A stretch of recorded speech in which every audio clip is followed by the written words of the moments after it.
The ring was already open. Stella hadn't touched it. She hadn't looked at it. She just sat there, back straight, hands flat on the white tablecloth, breathing like someone trying very hard not to cry in public. The restaurant was quiet, the kind of quiet that costs money. Soft lighting, crystal glasses, the faint sound of a piano somewhere in the back. Tommy sat across from her, watching her face with careful eyes. He was handsome, polished, the kind of man who made mothers smile. He hadn't said a word yet. He was waiting. Mrs. Sun Young sat beside Stella, close, too close, and her voice, when it came, was soft, almost gentle. Say yes. Just 2 words, but Stella's breath caught like something had grabbed her throat. She looked at the ring, then at Tommy, then at the table. Her fingers curled slowly beneath her palms. She did not want this. She opened her mouth, and the front doors of the restaurant swung open. Lee Jung-hoon walked in like he'd expected warmth and found a fire instead. He stopped. His eyes moved fast. Stella, the ring box, Tommy. And the expression on his face didn't break. It hardened, like something behind his eyes just switched off. 1 second. That's all it took. Stella saw him, and everything inside her lurched forward. Jung-hoon! He turned and walked out. The door closed behind him like a full stop at the end of a sentence. Stella pushed back her chair. It scraped loud against the floor. Sun Young's hand shot out and caught her wrist. Not hard, but firm. A warning wrapped in elegance. Stella. She looked at her stepmother's face, and she sat back down. You want to know how it started? Pull up a chair. Because this story doesn't begin with the ring or the restaurant or even Lee Jung-hoon. It begins 6 months earlier, on a Tuesday afternoon, when Stella Shaw walked into a hotel lobby carrying a floor plan she'd redrawn 3 times and was absolutely certain about, and walked straight into the one person in Seoul who would make her question everything she thought she knew about herself. Stella was good at her job. Not good for her age, good, just good.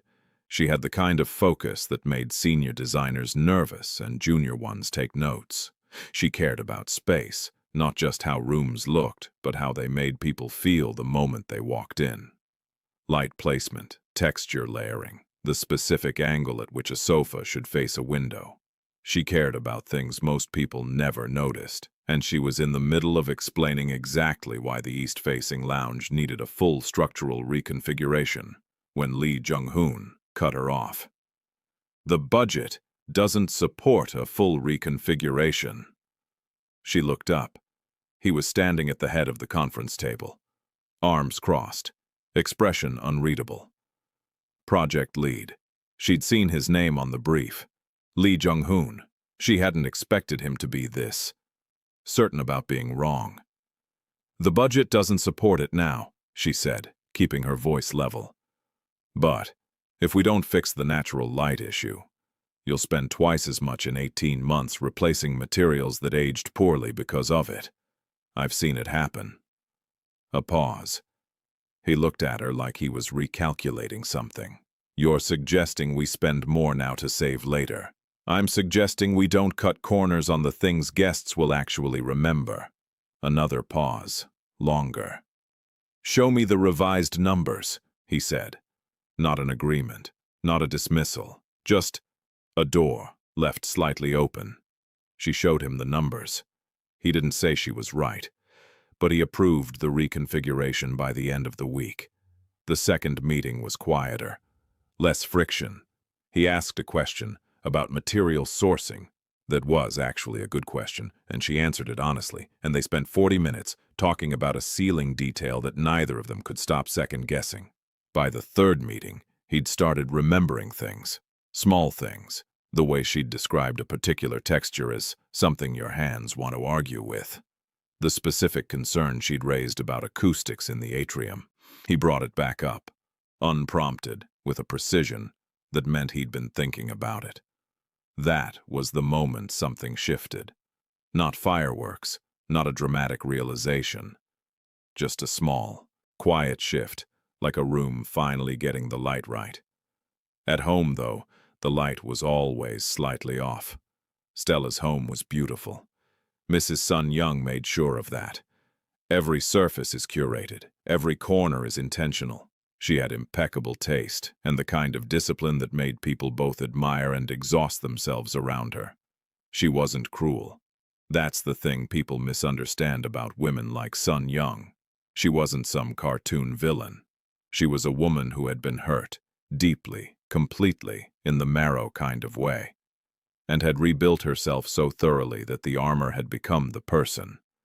She loved Stella in her way. She did, but her love came with conditions and careful management, and Stella had grown up navigating its edges, without ever quite being able to name why she was always so tired when she got home.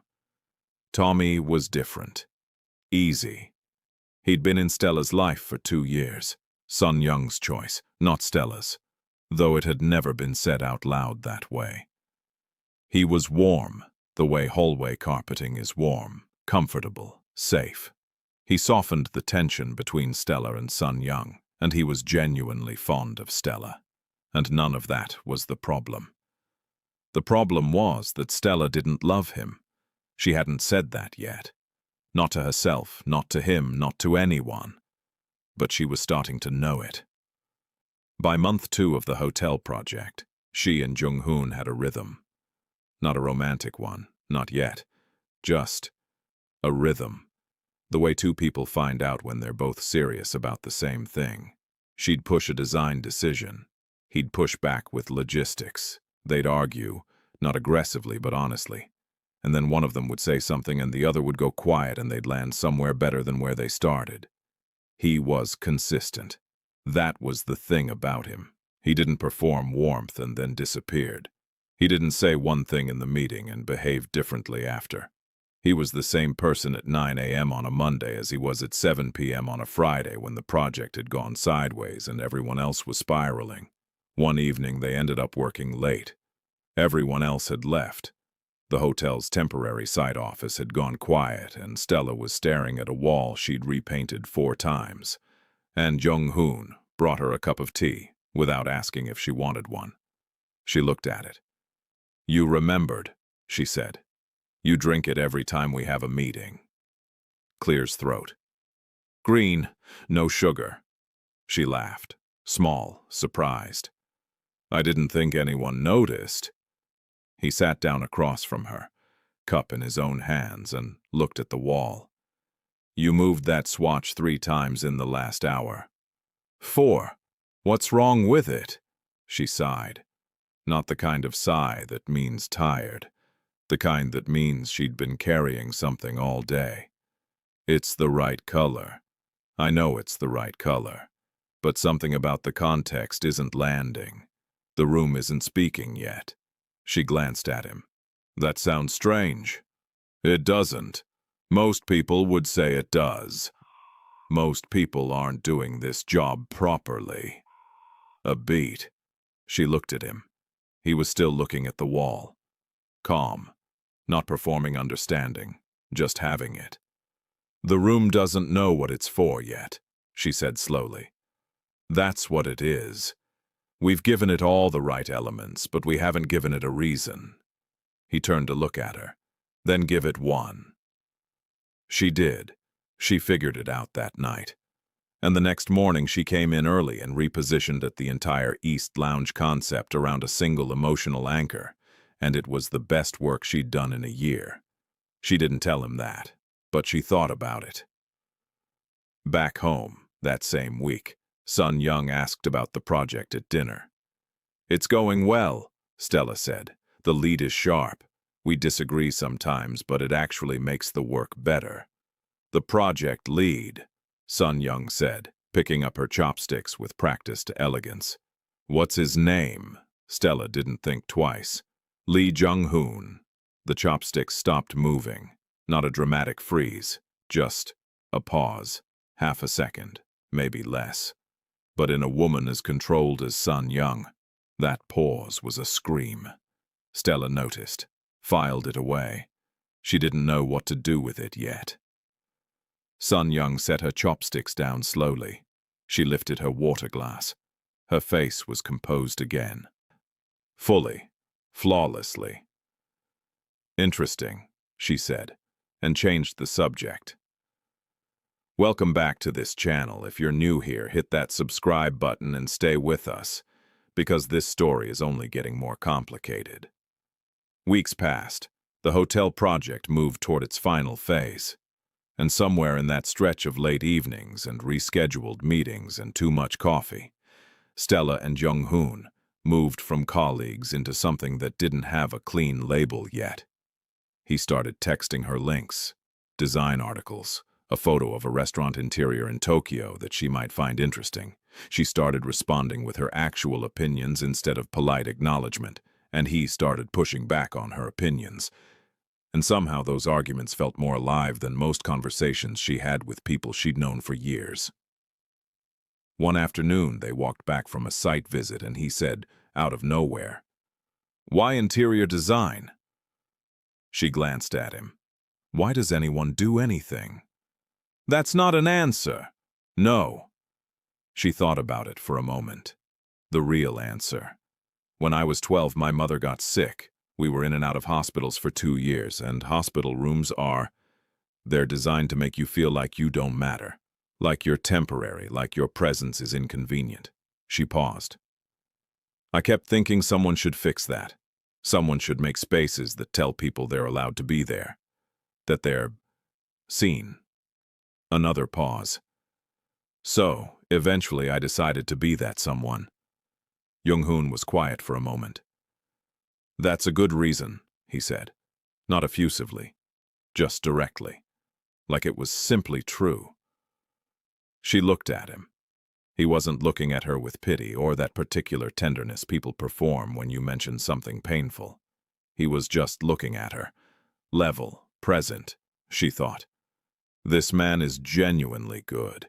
And then she got home, and Tommy was on the couch watching TV, and Sun Young was asking about her weekend plans, and the evening closed around her like a box. 2 weeks later, Sun Young began. It wasn't obvious. It was never obvious with her.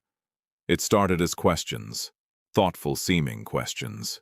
Is Lee Jung-hoon the kind of man who talks about his personal life at work? Has he mentioned past relationships? He seems very focused on the project. I wonder if he struggles with closeness. Stella kept answering honestly, and Sun Young kept listening, and every answer got folded into something and stored away. Then the suggestions began. He's probably used to a certain kind of woman. Corporate, driven. He might find emotional depth challenging. I don't say this to hurt you, Stella. I just know men like him. They're very good at seeming present without actually being there. Stella didn't fully believe any of it, but she started, slightly, almost imperceptibly, second-guessing. And then came dinner. Jung-hoon had asked her to dinner. Not a work dinner, an actual dinner. He'd said it simply, the way he said most things. I'd like to have dinner with you, not about the project. She said yes. She meant it. The night came. She was getting ready. Sun Young appeared in the doorway of her room. Tommy called. He needs to talk to you tonight. He sounds upset. Stella frowned. Tonight. I know. But he sounded. I don't know, Stella. I think he might be having a really difficult time. She called Tommy. He answered on the second ring. And yes, he sounded off, quieter than usual, a little low. I'm fine, he said. You don't have to cancel anything. But Sun Young was still standing in the doorway, watching, and Tommy had said, I'm fine, in the exact tone that means the opposite. Stella texted Jung-hoon. Something came up. I'm so sorry. Can we reschedule? He replied after a long pause. Of course. 2 words, perfectly polite. A door, this time, closed. She found out 3 days later from Tommy himself, cheerful and completely fine, that there had been no crisis. He'd just been tired that evening. "Nothing major," he said. "Just one of those nights. Your mom probably read too much into it." Stella went still. "Your mom." She didn't correct him. She didn't say anything at all. But something inside her, quietly, started paying a different kind of attention. Jung-hoon pulled back. Not coldly. He wasn't a cold person. But carefully. Like someone who had opened a window and felt rain come in and had closed it again without drama. Stella noticed immediately. The texts got shorter. The late evenings stopped. In meetings, he was professional and warm and completely behind glass. She tried. She brought him coffee the way he liked it. She made a joke during a sight walk, the kind that usually made him smile. He smiled, but it didn't reach. "Are you all right?" she finally asked, point blank after a meeting. "I'm fine," clears throat. "Just busy. End of phase is always like this." "Jung-hoon." He looked at her, and for just a second, underneath the composure, she saw it. Something that looked a lot like hurt. Then it was gone. "I'll see you Thursday," he said, and walked away. Meanwhile, Sun Young had started having breakfast with Tommy more often. Warm conversations, easy laughter. She'd started mentioning him more at dinner. "Tommy said the funniest thing today. Tommy is really becoming such a steady young man." Stella watched all of this and felt the walls of something closing slowly. And then, one evening, Sun Young did something she had never done before. She went to Jung-hoon directly. Stella didn't know about this yet. She would find out later. Jung-hoon was in the hotel lobby, reviewing final material samples. He heard footsteps and looked up, expecting a contractor. It was Sun Young. She was impeccable, as always, dressed like she was walking into a board meeting. She looked at him with eyes that held something complicated. Recognition, old pain, something that had calcified over 20 years into absolute resolve. "Mrs. Lee," he said carefully. He didn't know her. He'd never met her. But something about her stillness made him go still too. "Stay away from her," Sun Young said. No greeting, no context. Her voice was quiet and completely controlled. Jung-hoon stared at her. "I don't." "Stella." A pause. "Stay away from Stella." He said nothing for a long moment, the kind of silence that's full, not empty. "May I ask why?" Sun Young looked at him. Her expression didn't waver. Her eyes did, just once, just slightly. And it was the most human he'd ever see her. "Because I know who you come from," she said. And she left. If this story is getting under your skin, good. That means you're paying attention. Drop a comment below and tell us. Do you think Jung-hoon should have fought harder, or did Sun Young's warning make sense? And if you haven't already, hit like. It helps more people find stories like this one. Jung-hoon sat with that for 3 days. "I know who you come from." He didn't understand it. He turned it over and over. He thought about his father, Lee Dong-hyun, quiet, self-contained, a man who'd worked in finance his entire life and rarely talked about the past with any real depth. He thought about the way the woman, Stella's stepmother, had looked at him. Not with hatred, with something older than that. And he thought about Stella. He had let himself believe something was building. He'd been careful about it because he was always careful, but he'd let himself, slowly, with both eyes open, start to want something. That was not a thing he did lightly. He didn't open doors lightly. And then the dinner cancellation had come. No explanation beyond something came up. And then the silence. And now a woman who looked at him like he carried someone else's sins. He pulled back further. Stella felt it like a weather change. The kind you sense before you can explain it. She started watching Sun Young differently. started noticing the precision of her stepmother's interventions, the perfect timing, the always reasonable justification. How every wedge looked, from the outside, like care. And then came the afternoon she came home early and overheard Sun Young on the phone. Not the full conversation. Just fragments. It needs to happen before the project ends.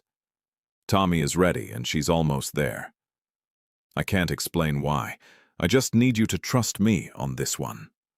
Stella stood in the hallway and didn't move for a long time. She thought about the dinner that didn't happen. She thought about Tommy's voice on the phone. I'm fine, and Sun Young's face in the doorway. She thought about all the small, careful ways her stepmother had spent the last 2 months quietly dismantling something she had no right to touch. She went to her room. She sat on the edge of her bed. And she made a decision. But before she could act on it, Sun Young moved first. The restaurant was booked for a Friday evening. Sun Young presented it as a family dinner. She, Stella, Tommy, and Tommy's parents. Something simple, she said. It'll be nice. Stella agreed because she was still gathering pieces. She wasn't ready yet. She arrived at the restaurant to find it wasn't a family dinner. It was just the 3 of them. Stella, Tommy, Sun Young, and Tommy had a ring box. Stella sat down. She felt the walls of the room rearrange themselves around her. The elegant lighting suddenly felt like stage lighting. The quiet piano felt like a score. Tommy opened the box. He looked at her with real feeling. Because he did have real feeling, Tommy. That was never the lie. He genuinely cared about her. That made it worse. Sun Young leaned close, her voice low, her hand light on Stella's back. Say yes. Stella looked at the ring. She thought about Jung-hoon's face in the side office that first night. Green tea, no sugar. Most people aren't doing this job properly. The way he'd said that's a good reason without a single syllable of performance. She thought about all the dinners she'd come home from with Tommy feeling comfortable and somehow more alone. She opened her mouth. The front doors opened. Lee Jung-hoon walked in.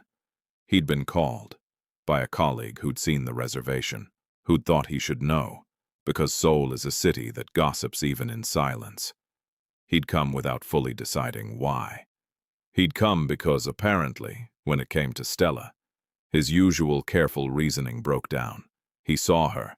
He saw the ring. He saw Tommy. His expression didn't collapse. It didn't break. It just closed, like a shutter coming down over a window. Jung-hoon! He was already turning. The door closed behind him. Stella stood up. The chair scraped. Sun Young's hand caught her wrist. Stella, sit down. She looked at her stepmother's hand on her wrist. She looked at Tommy, who was watching her with something shifting in his face now, something that understood, finally, that he was the wrong answer to a question she'd never been asked. She looked at the ring box. No, she said. Just that. Just no. Sun Young's voice dropped. Stella, think carefully. I have been thinking. Her voice was quiet and very even. I've been thinking carefully for months, and I keep arriving at the same place. I don't want this. She looked at Tommy. I'm sorry, I am genuinely sorry. You deserve someone who wants this with everything they have. I'm not that person. Tommy closed the ring box. He didn't argue. Somewhere in his eyes, she thought she saw something that was almost relief, like he'd been holding his breath for a long time. Sun Young said nothing. Stella picked up her coat. I'll be home later, she said, and she walked out. She didn't find Jung-hoon that night. But Jung-hoon found his father. He'd gone home, his father's house, because the thing Sun Young had said had finally become too large to carry without answers. I know who you come from. Lee Dong-hyun was in the study, 63 years old. Quiet, like still water is quiet.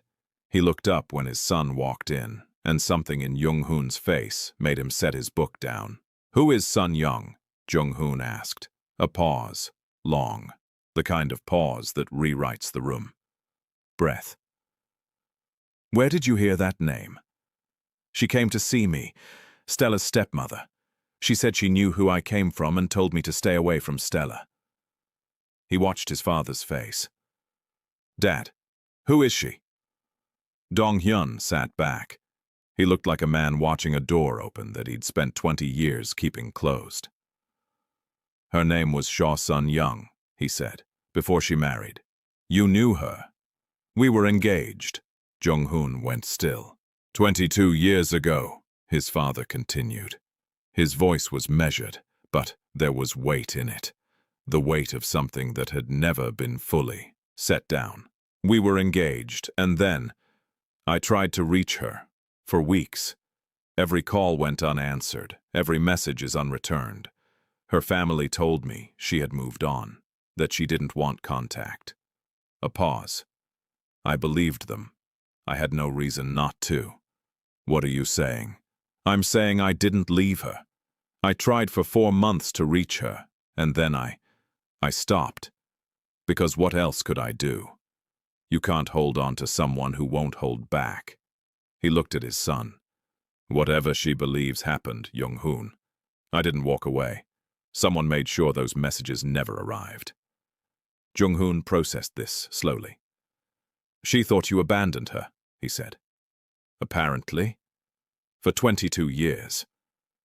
Dong-hyun closed his eyes. "Apparently."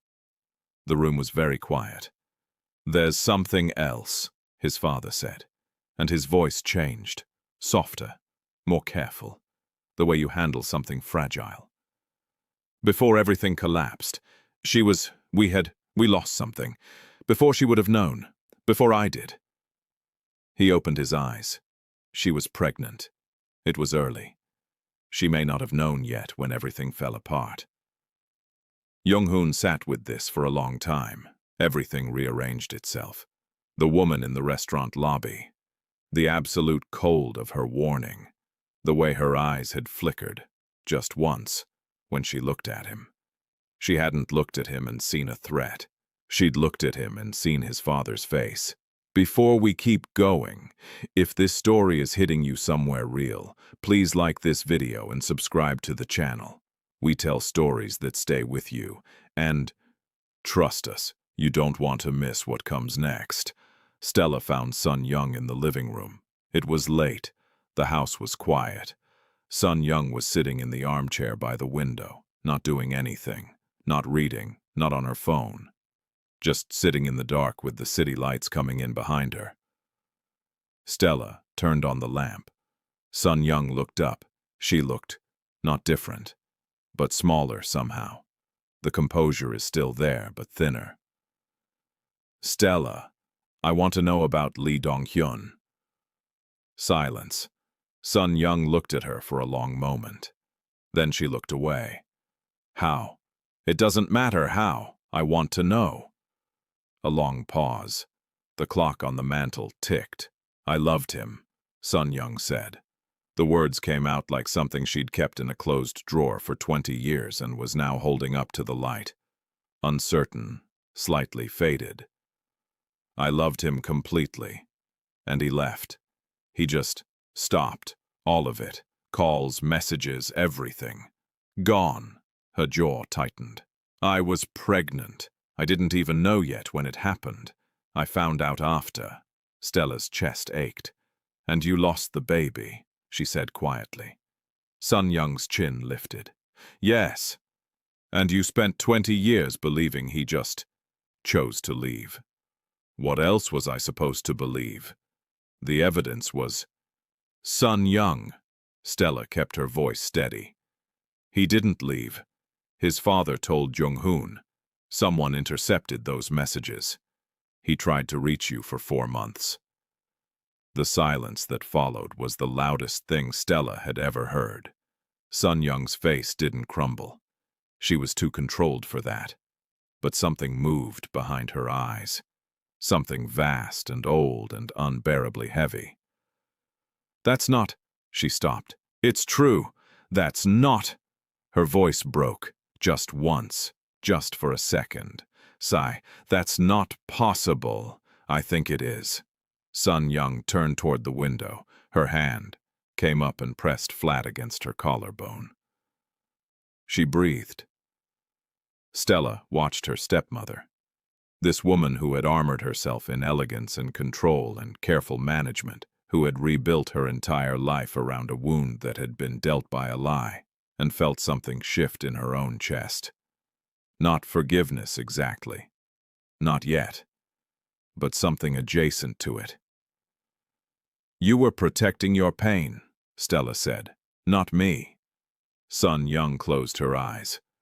The words landed where they were meant to. You took something from me, Stella continued. Her voice didn't rise. You took time and choices and a chance at something real. Not because you wanted to hurt me, I know that. But you were so sure your pain was the truth that you made it everyone else's truth too. A long silence. Then very quietly. I didn't know. I know you didn't. I thought I was... No. I thought I was keeping you from making the same mistake. He wasn't a mistake. He was just his father's son. Stella sat down across from her. And you never gave me the chance to decide that for myself. Sun Young opened her eyes. They were bright in a way Stella had almost never seen. The brightness of tears that hadn't fallen yet and might not, because some people cry inward their whole lives. What do I do? She said, and it came out small, unguarded, the most real thing she had said in years. Stella thought about it. Start with Tommy, she said. He deserves an honest conversation. He doesn't need a performance. He just needs the truth. Sun Young nodded slowly. And then, Stella said, if you can find the courage. I think there's someone else who deserves to know what actually happened. Tommy took it better than expected. Or maybe not better than expected. Maybe exactly as Tommy, because Tommy was, at his core, a man who had enough self-awareness to recognize when something wasn't real, and enough grace not to punish anyone for it. He came by the following evening.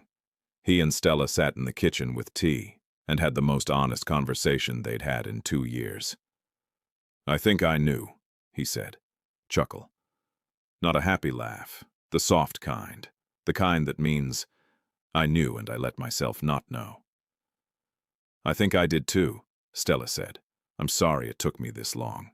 Don't be. He turned his cup in his hands. You were kind, Stella. The whole time. That matters. She reached across and squeezed his hand once. He squeezed back. And then he went home, and that chapter closed the way good things close when they should. Quietly, with dignity, without wreckage. She found Jung-hoon at the hotel. Of course she did. It was late and the project was nearly complete, and it turned out that when you needed to find someone who cared deeply about a thing they'd built, you went to where the thing was. He was standing in the East Lounge, the one they'd argued about at the beginning, the one with the natural light reconfiguration. It looked, in the evening emptiness, exactly the way she'd hoped it would. The space breathing, the proportions right, the light from the city coming in and landing where it was supposed to. He heard her footsteps and turned. They looked at each other. I didn't say yes, she said. He watched her, not speaking yet. And I'm not here to explain everything right now because some of it is still settling. But I need you to know that the dinner I missed and the distance after, none of it was what it looked like. It was... She paused. It was managed, without my knowledge. By Sun Young, he said. She blinked. You know, my father told me. A pause. I went to him after she came to see me. She came to see you.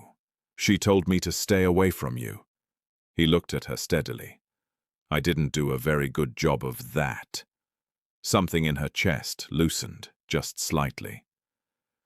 "She told me because she thought she was protecting me," Stella said. "From your father, from what she believed he did. And she was wrong about all of it, about what happened, about you." He said nothing for a moment. "She lost a lot," he said. Not defending Sun Young, just acknowledging, the way he acknowledged things, directly, without drama. "She did." Stella stepped closer. "And she made us pay for it. I'm still angry about that. You're allowed to be. I know I am." A pause. The city hummed outside. "I pulled back," he said. "When she came to me, I didn't know the full story, but I retreated. I should have talked to you." "Yes, you should have. I'm sorry." She looked at him, at the steadiness of him, the way he stood there taking full accountability, without flinching and without excessive performance. "I should have pushed harder, too," she said. "When I felt you pulling away, I kept waiting for you to explain instead of just asking directly." "Then we both made mistakes." "Yes. Can we choose not to make the same ones again?" She looked around the room, at the space they'd argued and laughed and stayed up late over, at the light falling exactly the way she'd said it would. And she thought, rooms that know their purpose always feel like this, like finally. "I think so," she said. He nodded, slow, present. He didn't reach for her dramatically. He didn't deliver a speech. He just stepped closer, and when she didn't move back, he took her hand carefully, like someone who understood the difference between holding and gripping. And they stood there in the finished room, in the right light. Quiet, but full. It took Sun Young 3 weeks. 3 weeks of sitting with 22 years of wrong information. Rebuilding a history that had been built on lies someone else had told. 3 weeks of putting her hand to her chest in the dark and asking herself what she actually knew versus what she had been made to believe. She reached out to Dong Hyun through a mutual contact. Careful, formal, a single message that said only, "I've been told I may have misunderstood something important. If you're willing, I would like to talk." He replied within an hour. Stella didn't know what happened in that meeting. She wasn't there, and she didn't ask, because some things belong only to the people inside them. But she came home 2 days later to find Sun Young standing in the kitchen, making tea, and the air in the house was different, lighter, like a window that had been painted shut for years had finally been opened. Sun Young looked up. Her face was not healed, not fixed, but open in a way that it hadn't been before. Like she'd set something down that had been in her hands so long she'd forgotten she was carrying it. "How are you?" Stella asked. Sigh. "I don't know yet," Sun Young said honestly. "But I think I might be all right eventually." Stella nodded. She sat down at the kitchen table. "I'm still angry," she said. "I want you to know that. It won't just disappear." "I know, but I don't want to lose you over it." "That's also true." Sun Young set down the tea. She looked at her stepdaughter, this woman she had raised and complicated and loved imperfectly and hurt without quite meaning to. "I don't deserve that," she said. "No," Stella agreed, "but I'm offering it anyway." The tea sat between them, warm. They didn't hug. They didn't cry. They just sat together in the imperfect, honest, difficult, continuing work of being family. And outside the city went on. "So, tell me honestly, after everything you just heard, after all the pain Sun Young carried, all the years she spent protecting a wound that was never really hers to protect, could you forgive her? Could you look at what she did to Stella and Young-hoon and still find room for understanding? Drop your answer in the comments. We genuinely want to know where you stand. And if this story moved you, if you felt something in that restaurant scene or in that quiet kitchen at the end, Please subscribe to the channel and share this with someone who loves stories that tell the truth about how complicated love really is. We'll see you in the next one. This story is written by Afro Cinema, an original production. All characters are fictional.